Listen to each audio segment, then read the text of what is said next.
Hello and welcome to another retro crazy mini bite. Yep, I've done a few of these recently, these mini bites, because they're not full systems, but they are normally related. So apologies if it's not quite your thing, but it's all relevant. And today we're looking at the Commodore Power Brick of Death. Yeah, they don't get a good rep anymore. And the reason for that is they're not serviceable. In here, I mean these are weighty, but in here is a lump of resin and you can't get to anything to do any servicing or replacing. And the biggest issue is these can go over voltage in a 5-volt rail, and that then destroys your 64, your 16, you know, what your VIC 20, whatever particular one you're using. For somebody like myself that likes to use original components for authenticity, how do we protect our systems? Well, there is such a device, and it's housed in this little box. This is the bwack Saver, and it allows us to plug in our power supply on one end, and on the other end we still get our normal output, but now it's protected. If the 5-volt rail goes over approximately 5.4 volts, that's it. Everything shuts down on the 5-volt rail and you're done. It's protected, it's saved, it doesn't go any higher. So let's move this out of the way because the video is not on this. The video is all about this, or more precise, this.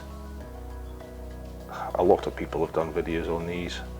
I'm fairly new to this, so I'm doing a video on it. One that I found useful was Mindflare Retro's video. I'll put a link in the description, because he's got some really nice schematics that he did for circuit placement of the components, which makes this so much easier to build. So let's zoom down a bit. So it uses a pair of transistors, one cap, a couple of diodes, lots of resistors, and one FET. Obviously this is version 2.4, there is an updated one which is all surface mounted, which makes it much neater, much nicer, and you'll also note a whole bunch of different pinouts here, and that's for adding extra boards on. You can have an LCD display with everything on it and all that sort of fun stuff, but this is just a basic simple one, and this was bought off of PCBWay, or at least the PCBs were.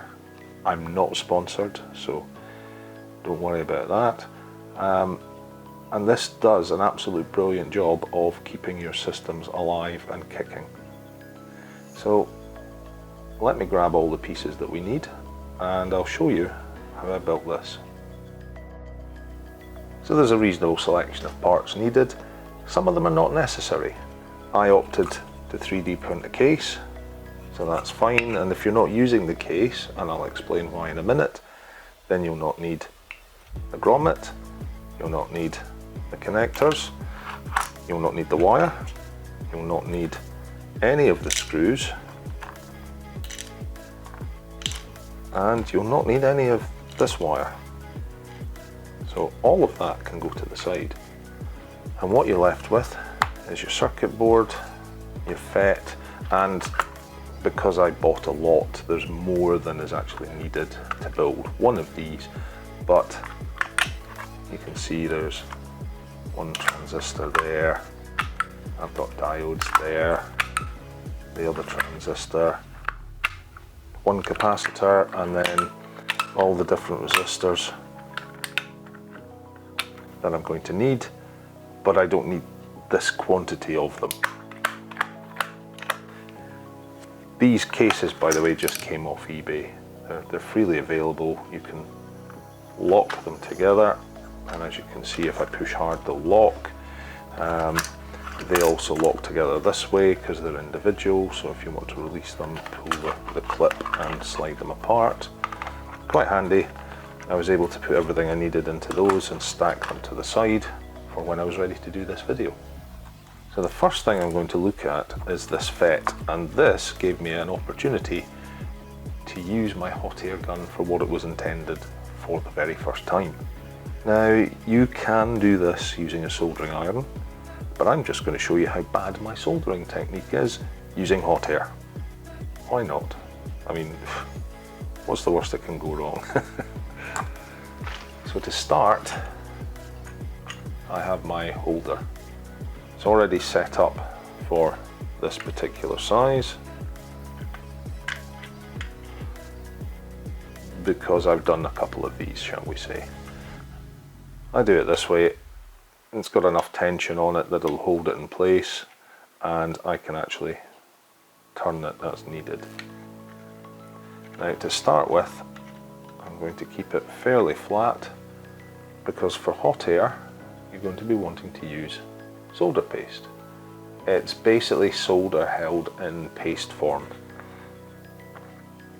and when you heat it, it liquefies the, I'm going to guess it's just solder and flux, and it melts and gives you some nice free-flowing solder. So before I do anything, I'm just going to give that pad that I'm going to be working on, which funnily enough is completely under reflection by the light, a bit of a clean. Don't want any contamination on there at all. I will say this is probably one of the hardest parts of this whole thing to do. So for me, it was practice. It was practice. It was practice. It was more practice. And then a little bit more practice. I think I've got it. Don't quote me on that though, because no doubt this will go disastrously wrong. Now, because you don't need a lot of this, what I was doing is actually just using a flat blade screwdriver bit with a little bit of the paste, and then some of the paste on there. And now with the paste on, we can take our last remaining FET in this packet and fit it where it's going to go, which is about there. So I'm going to set my hot air station to about 330, and when it's done, when it's ready, what I normally see is the grey solder paste suddenly flowing and turning silver. That's when I know it's done, and at that point you can stop. Sorry for the glare, it's going to be difficult because if I've got it at an angle, then what happens is, well, it tends to want to go in that direction. We'll try our best to keep it in a way you can see. Now, make sure you don't just heat the chip. I start off by heating the entire board so that the board doesn't warp or twist in strange ways. Strange ways? Okay. And once you've got some heat in the board, you can start concentrating a bit more on the component. Oh, see it move? Yeah. So now the solder paste should be ready to change. And I can see it changing and going silver, and see it move? There we are. I'm going to let that cool, because if I move it now, it'll slide off.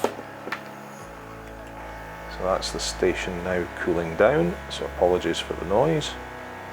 And the theory is that's pretty much that on.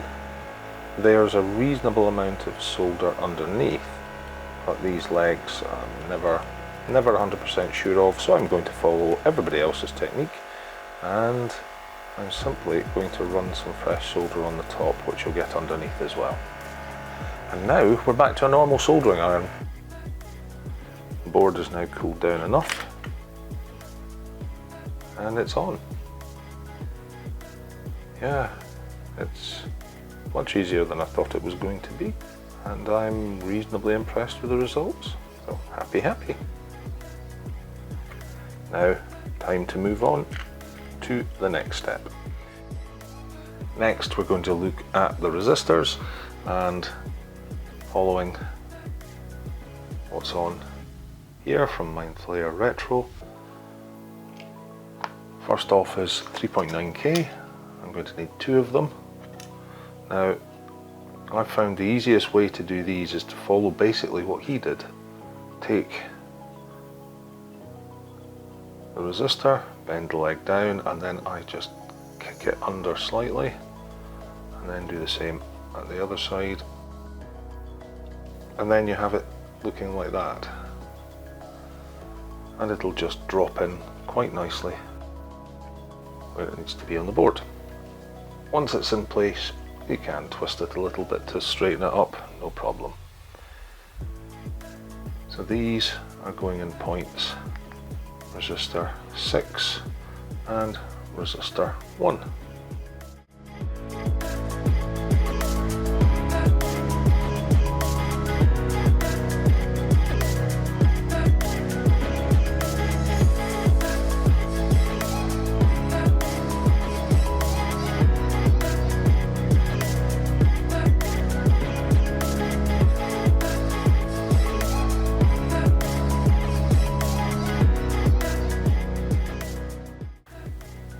Next, I'm going to move on to the 2 diodes, and the black line on the diode will match the black mark on the silk screen.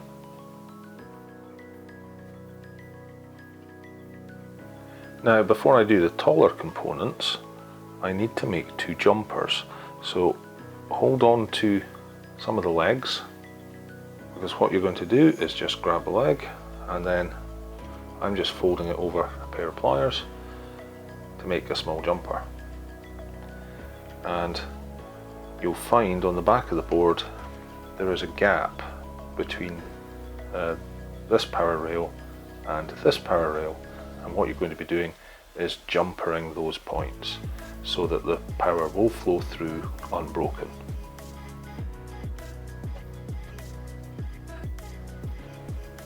Now for the final components, which are Q1, D1 and C1.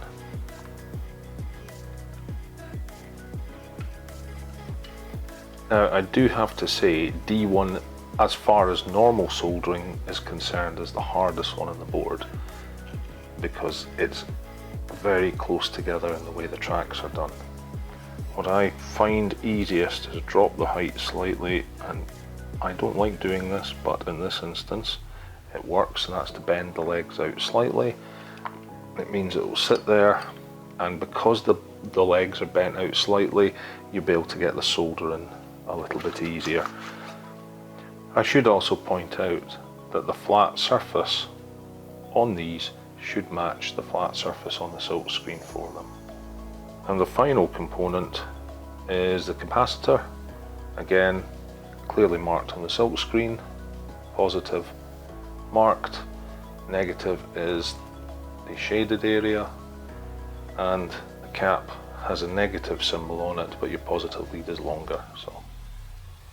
So with this all done, I'm going to flip it over and I'm going to give the circuit board a quick clean. And with that done, we're ready to test. Testing is quite simple. I'm simply going to take my bench power supply and connect 5 volts and ground, and this is clearly marked in, so on the output we can measure the voltage. So that's it set to 5 volts. Let's ramp up the voltage and see what happens. So that's 5.3 volts, just over. I'm now going to go up using the fine control. 5.33, 35, 36, and there it's tripped. So shuts down, kills the power until it drops back down to a safe voltage. So So I'm just bringing the power back down, and that tripped back at about 5.32 volts according to the bench power supply. Right, let's switch that off. So this is working exactly as we hoped, and as the voltage creeps up, it will eventually trip and protect the machine it's connected to. So it appears I forgot to hit record, which was not very clever. And what I'd covered was cutting the threads on the 3D printed case. So I used the screws to cut the threads into the lids, and then I used the smaller ones to cut the threads into the base. I took the nuts off of the mount screws for the connector, fitted them in, and then pushed the connector in, and then screwed in from the outside, tightened it up. That draws the nut fully into place. So apologies for that, you missed all of that hard work. These can now temporarily go to the side because we're going to be working with this. That's the first connector, and we're going to need just 4 pieces of wire. To be honest, colour means nothing. It makes no odds at this stage. We're going to be using these to connect from this connector to the input of the board, and they're just going to be a little bit exposed and then soldered to the corresponding pins. And if you're unsure about the corresponding pins, then again, Mind Flayer Retro, and you'll see center at the bottom is the ground, and if we sit it that way, then we have ground here, 5 volts, and then these two either side will be your 9 volts. So let's solder that up.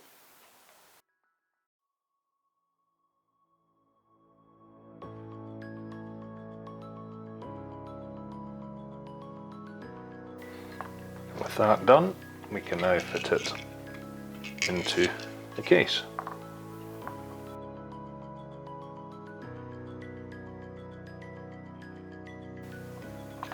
So these have all been cut to roughly the same size. Next I'm going to trim those, and then because I've got it laid out that way and I've done it the way I have, then your 5 volts, your ground, and then your 2 9 volts. And I can get away with soldering them in that way, which means when I flip them over it'll be nice and neat.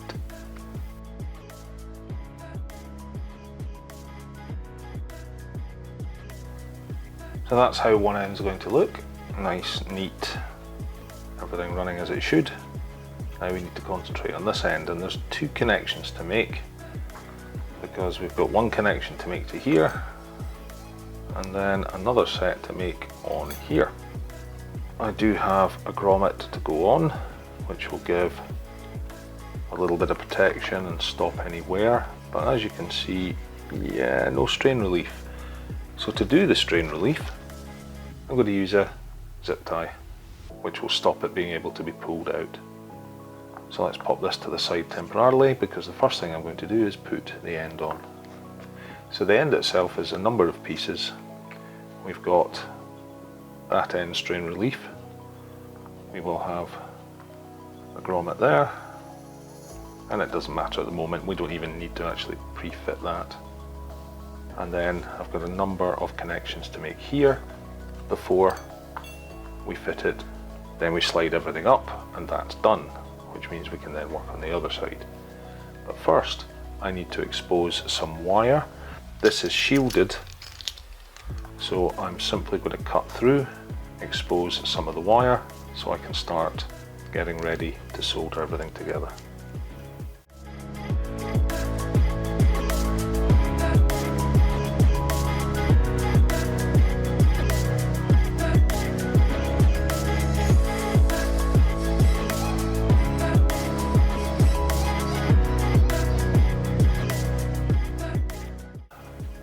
And with all this paired back and ready, we can bring this back in and solder straight on.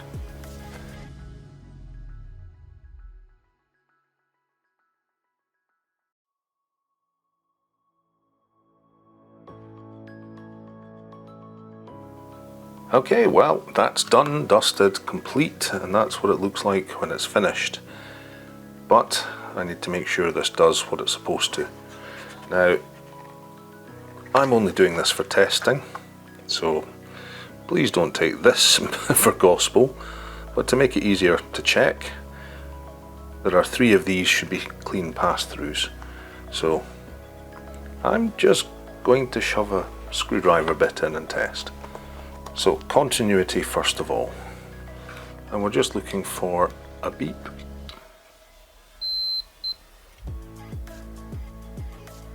And no connection to any other pin. Now these are the 9-volt pins, they're just pass-throughs.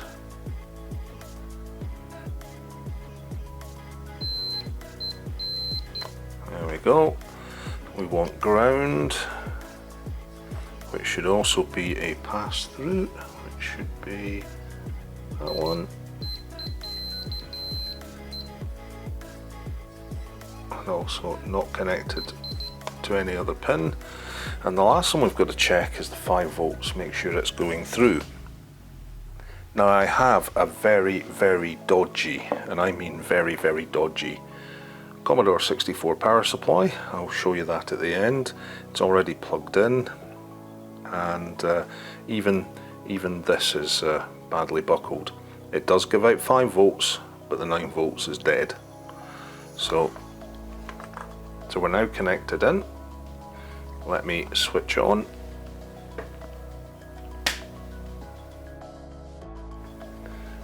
Change it to voltage, and I'm going to just sheath one of these so I don't get shorts. So this should be ground, and 5 volts should be just next to it, and there it is. Excellent, working exactly as it should. That is such a relief, and more importantly, this will protect your beloved Commodore 64 or modify it for whatever system you want. You don't have to have these connectors. The beauty of this is it's protecting the 5 volts while passing everything else through. So let me unplug, because trust me, this is dodgy, and let me show you just how bad this is. So there we go, this is a very old power supply. There's no 9 volts. It does appear to have screws, so I might have a look inside, but yeah, I shouldn't be using this at all. I mean, it's dreadful, should be condemned. So not my normal style of video. I'm not doing a repair or a restoration, but a how to make a protector, a bwack 2.4. So I hope you found this informative. Thank you for watching. Please remember to like and subscribe. Use that thumbs up. It does help YouTube's algorithm. And I'll see you on the next Retro Crazy, or maybe the next Retro Crazy mini bite.